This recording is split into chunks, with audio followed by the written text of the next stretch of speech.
मुंबईच्या Worli कोळीवाड्यामध्ये hit and रनची घटना तर भरधाव कारची दुचाकीला जोरदार धडक, अपघातात महिलेचा मृत्यू, कार चालक पोलिसांच्या ताब्यात।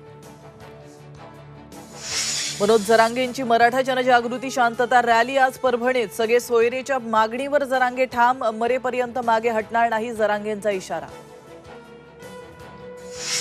संभाजीनगरात उद्धव ठाकरेंच्या उपस्थितीत आज शिवसंकल्प मेळावा, भाजपचे 5 ते 6 माजी नगरसेवक ठाकरे गटामध्ये करणार प्रवेश।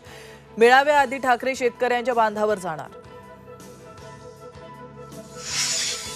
धरणांच्या शहापूर तालुक्याला मुसळधार पावसानं झोडपलं, कल्याण कसारा रेल्वे सेवा अनिश्चित काळासाठी ठप्प, तर वासिनमध्ये पुराच्या पाण्यातून 10 जणांची सुटका, तर भारंगी नदीचं पाणी शहापूर शहरामध्ये शिरलं, अनेक गाड्या वाहून गेल्या।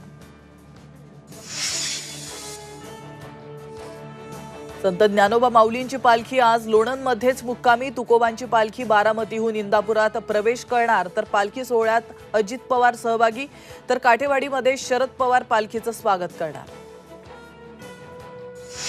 आजपासून भाविकांना विठ्ठल रुक्मिणीचं अखंड दर्शन, आषाढ वारीनिमित्त पंढरपूरचं विठ्ठल रुक्मिणी मंदिर भाविकांसाठी 24 तास खुलं।